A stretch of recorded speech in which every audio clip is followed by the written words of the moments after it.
I'm Joshua Sharfstein. I'm the Principal Deputy Commissioner of the Food and Drug Administration.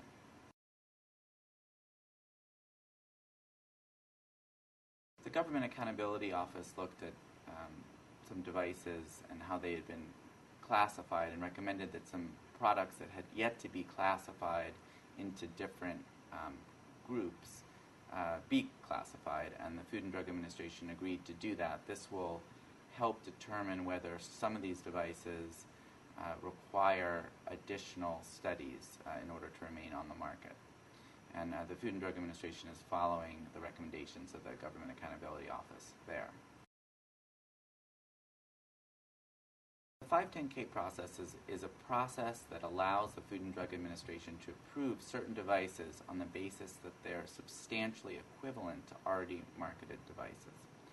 And there are advantages to that process. It can allow for faster approval for safer or more innovative devices.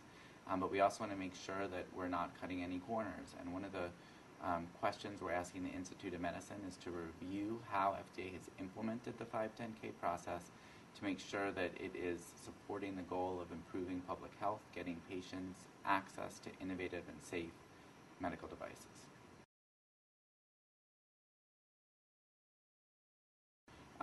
The Center for Devices at the Food and Drug Administration has started to look at the 510K process. Our goal is to make sure that there are consistent rules applied so that devices can be reviewed appropriately and efficiently.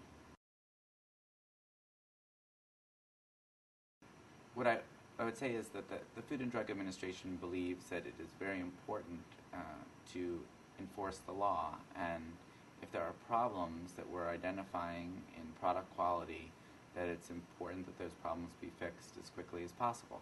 And there are several steps that the FDA is taking to facilitate the timely resolution of product quality issues.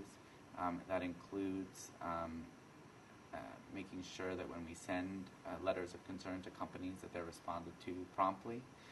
If there's serious issues, it may not be a letter that they get. It may be that we're knocking on their door telling them that something needs to change right away.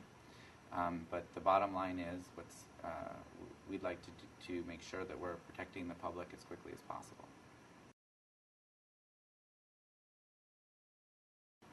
One of the things we're doing is that when we identify important product quality concerns, that we're setting a deadline for companies to respond to the agency. And in the case of a very serious product quality issue, we will go right out there and insist that it be corrected right away.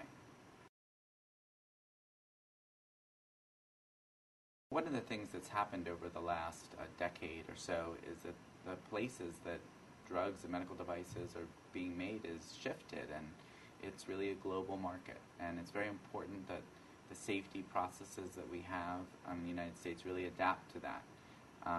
There has been a number of efforts that we're starting at FDA and reaching out to the industry to talk to them about what we call the supply chain. The supply chain is the chain of ingredients and materials that starts all the way at the beginning and winds up in the finished product. And it's important for manufacturers to be responsible for their supply chain, even if it starts in a farm or a factory in another country. One of the things that Dr. Hamburg, the FDA Commissioner, is working on is a close collaboration with our allies in overseeing the global production of some of the ingredients and materials for drugs and medical devices. And she has been meeting with her European and Australian and Canadian counterparts to talk about the kinds of standards that can be set up and the ways that we can collaborate. One of the other important things to do is to improve the regulatory capacity in the countries where these ingredients and materials are made. And we've been looking at ways to help with training of the FDA equivalents in those countries.